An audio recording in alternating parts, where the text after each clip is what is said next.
From agitating for constitutional reforms in the 80s and the 90s to working on the implementation of the 2010 Kenyan Constitution. He then led the judiciary for 5 years before retiring in 2016, but has since maintained strong public views on the state of our politics, nation building, and the state of the nation as a whole. Tonight on the program, we seek the views of a man who was detained for 16 months in the early 1980s in his quest for social progress and political freedom. Joining us in studio this evening is retired Chief Justice Willy Mutunga, who has chosen to keep his mask on as we unmask the state of the nation.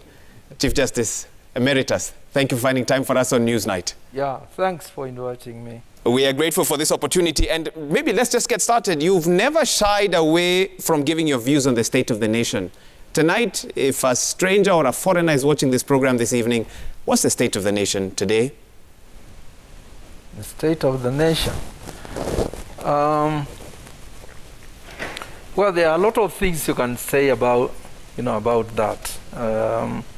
Is the challenge we face about peace in this country, the issues of politics of division, the issues of corruption, debt, drought. There are a lot of things that, we are facing problems, serious problems, including problems of how we organize politics. It sounds like you have no good news. Well, the good news is that Kenyans are not just sitting there watching. There's a lot of resistance that's going on. And you have seen that during COVID, that people have asked questions, whether it's questions about the corruption, whether it's a question about curfew, whether it's a question about wearing masks, those protocols about washing your hands. People have been asking, look, if we don't have water, how can we comply? If we don't have money, how can we buy masks? If there's a lockdown, how do we feed ourselves? And those are, In a nutshell, the country is in a bad situation, but the citizens are resilient. Let me be a bit more specific. Yeah. In 2016, in an interview, you declared Kenya a bandit economy, where the country's citizens are at war with mafia-style cartels run by political bosses and corrupt business people. What prompted you to give that reading of the country then? Well, that was my view of the state of the nation then. And I used some metaphor. People of my generation have seen cowboy movies. And in cowboy movies, the guy who is a sharpshooter is the one who has the power. But what you see is destruction. You don't see anything coherent, right? The guy, destroys and moves on. And that's what I think about, cartels. That's what I think about counterfeit economy, or, manner of people and corporates that don't care about the future of the country. It's about profit before people. And such an economy, is not sustainable and is not acceptable. At some point, history teaches us that, there's always an uprising. And our own history is clear on that. Whether it's the issue of Mau Mau, fighting for land and freedom, it's a history that human beings cannot be oppressed and fail to resist. And that's what basically was my warning. And in that 2016 interview, because yes. I want to link it to where we are today. Yeah. Presidential aspirants are traversing counties selling their messages. And one of the, and even as you tagged Kenya then as a bandit economy, we now have a competition of economic models. Some are calling theirs bottom-up, others are calling theirs rural economy and so forth. So far, what do you think, when you contrast with the bandit economy that you spoke about in 2016, what do you think of these models that are being propagated? And how will they exist in the midst of the bandit economy that you described the state of the nation as in 2016? I'm not an economist, right? I'm just a student of economics. But I know that any development in this country is about resources. And the people who are talking about models are not even telling us why is corruption going on? Why are resources being stolen? All right? Why is it that we are still in debt? There are serious issues. And why is it that the cartels are there? You know, people who don't invest in industry, they don't invest in any form of production. It's people who get money, don't pay taxes, all right? And they are all over the place building skyscrapers, and they don't know who occupy them. That's a very good example of a bandit economy. I mean, you've stolen billions, so you build a skyscraper, you call yourself a decent landlord, but nobody is, the building is not occupied. So I look around and I think it's about resources, it's about the material needs that are for everybody. Okay, take for example COVID. What does it tell us about our health situation? Mm-hmm. Okay, we have no universal health care, but a lot of people, rich people, have hospitals in their houses. When it's education, we are still debating a curriculum that hasn't been debated by anybody. The Constitution says the bureaucrats cannot just decide on this curricula without talking to us as parents, talking to the students, talking to the professors. And that's why it's being critiqued. So, in my view, the bottom line, not the bottom of Ruto's model, mm-hmm. It's basically resources. You know, and when Raila says you will have what is called, that's what historically was called welfare capitalism. Basically, making sure that people who are not employed get benefits, there's universal health care, etc., etc. What he forgets is that Britain was able to do it because of the colonies. You know, the colonies... They depended on the colonies for their... Yeah, for their welfare. When they would use to fund that welfare system. Yes, so when you talk about welfare, he forgets to talk about warfare because you're still being fought. And it's about resources again. If the rich don't pay taxes, if the resources are stolen, if the resources are wasted, if we have no notion of what is a public good, there is a culture for the last 58 years that hasn't changed about all these issues.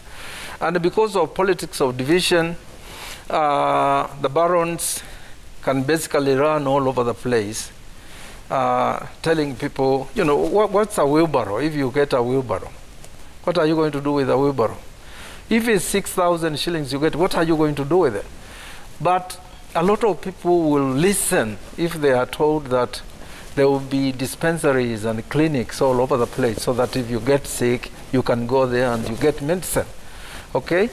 They will be very happy to know that they are kids. Chief Justice, and I'm sorry if I'm retired Chief Justice, I'm sorry if I'm jumping the gun on this matter. Yeah. You don't seem very impressed by the promises of the aspirants out there because so far. I've heard them since the 60s. They're nothing new to you? It's nothing new. What's the alternative then, if that is your view this evening? What are you waiting to hear? The alternative is in the resistance of people who are basically saying, okay? And there are leaders who are saying that.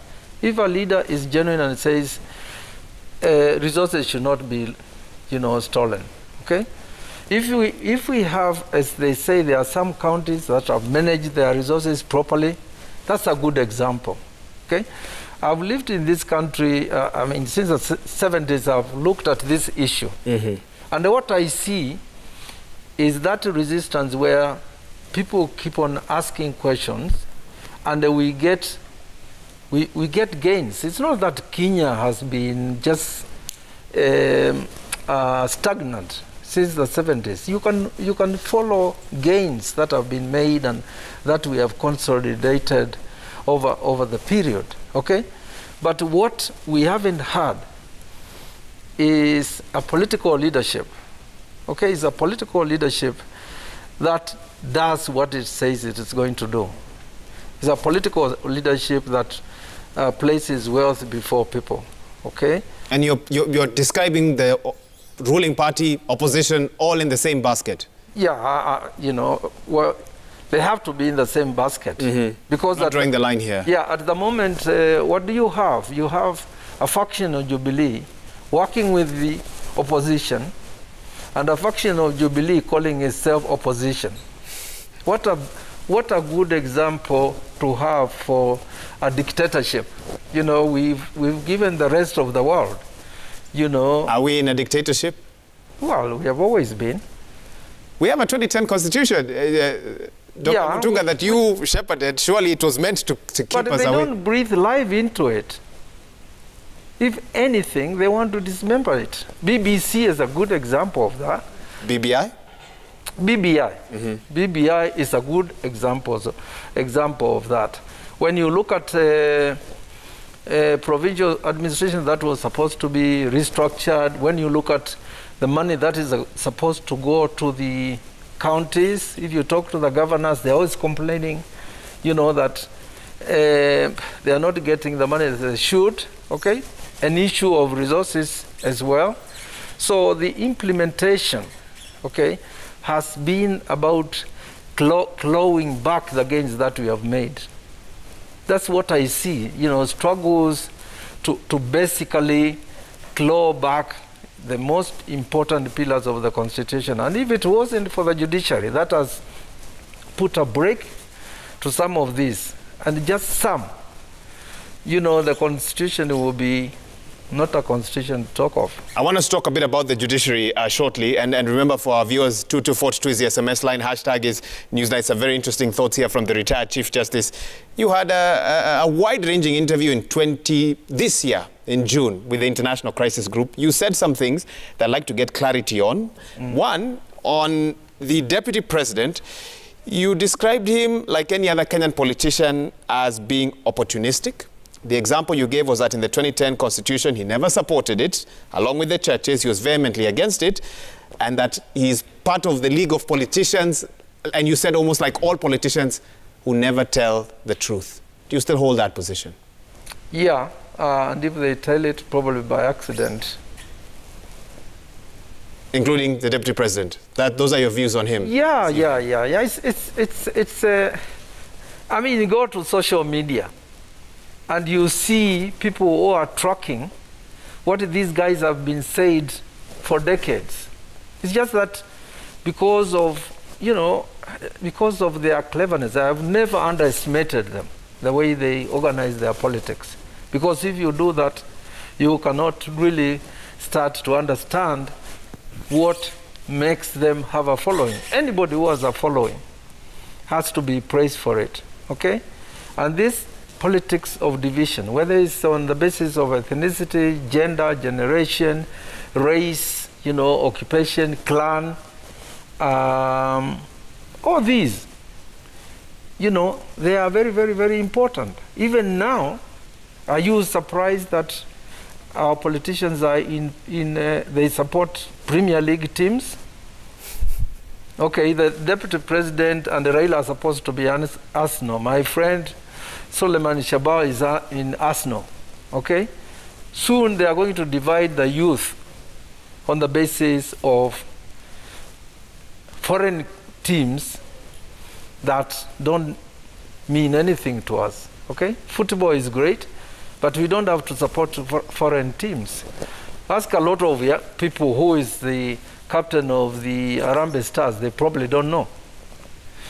So all I'm saying is that it's the burning question in this country is the crisis of political leadership. Okay, that is what we have to address. and 2022 for me is not about young people winning and getting control of the country. It's about capturing the imagination of Kenyans, that the 58-year narrative needs to change. Okay, it needs to change. And I want to get to that. I just want to finish up with the interview, because you also had some choice words for ODM leader Raila Odinga. You said that when you look at his history, you'll be surprised. He's somebody who starts off as being very progressive, anti-government, a patriot, but keeps on joining dictatorships and reinforcing them. Help us understand this. Well, Dr. Mutunga, what did you mean by that? Raila, you have to put Raila in a trajectory, like anybody else, including me, right? And in that trajectory, people do metamorphosize into something else, okay? You can be a revolutionary in one decade, you're a great oppositionist, and then you basically join dictatorships, or you give them more political, oxygen because you have joined them. Raila did that with KANU, he's done that with the Jubilee, but we cannot forget that this is somebody who was detained, who was, who's stand in the 70s when he used to come to the university, to talk to us, very, positive, very, very, very, very, very progressive. What it tells you is that people can change. And I can mention quite a number of politicians who have changed. So you have a situation where you have a deputy president fiercely loyal to the party in the first 5 years, defending everything that they do. The next 5 years after that, different voice, different tone, different strategy. Right. You then have an opposition leader, very critical of government in their first 5 years. Handshake happens, supportive of government, and changes his tone and so forth. What does that tell you when you look at these two men who are clearly, very passionate about what 2022 would look like if they were to ascend to the high office? It shows that there will be no change. And I wouldn't be surprised. I wouldn't be surprised if at some point all these barons come together. Because all they are doing is to occupy that space so that there is no other voice. You realize that. And they have also enslaved the media, because there is no media that looks at, what other people, these other people... Well, I don't think you're being very fair on that. We've hosted many other presidential aspirants on this show, and we continue to do so. Okay, I'm saying... And you're here today expressing your views.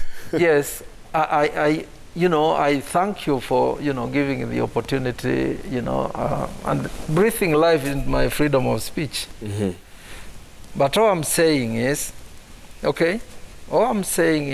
if we look at the mainstream media, you might give oppositionists some time, but it's the narrative, it's the narrative that continues, that doesn't look at what resists the mainstream narrative. That's all I'm saying. It's we come here, but what I'm saying today, it won't be repeated until Christmas. So that's all I'm saying, Oiga.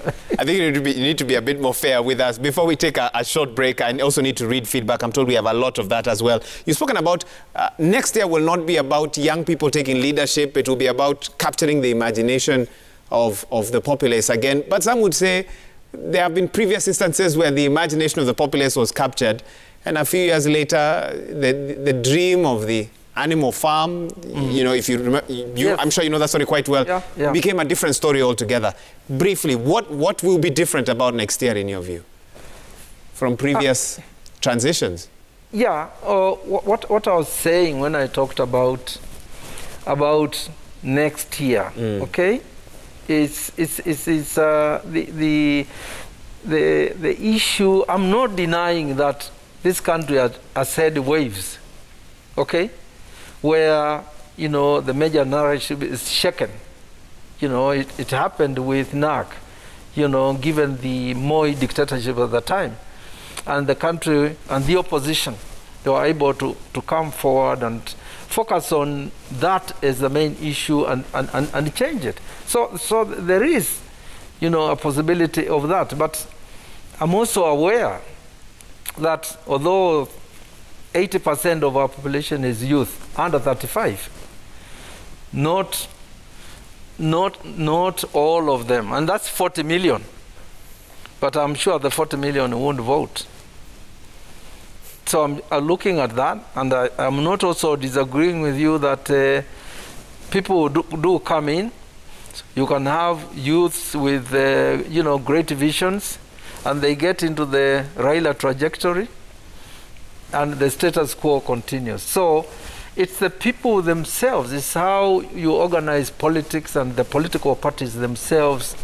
If they change, if they comply with Article 91 of the Constitution, so that they don't organize politics on the basis of issues, then you might be in a position to hold, you know, leaders into account.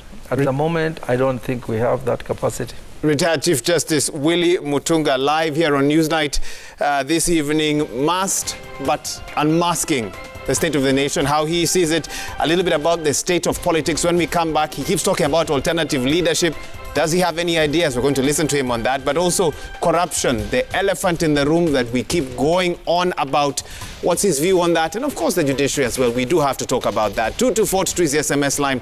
Hashtag is Newsnight. We carry on with the discussion with the first Chief Justice under the 2010 Constitution, Dr. Willy Mutunga, on the program in just a bit. We'll be right back.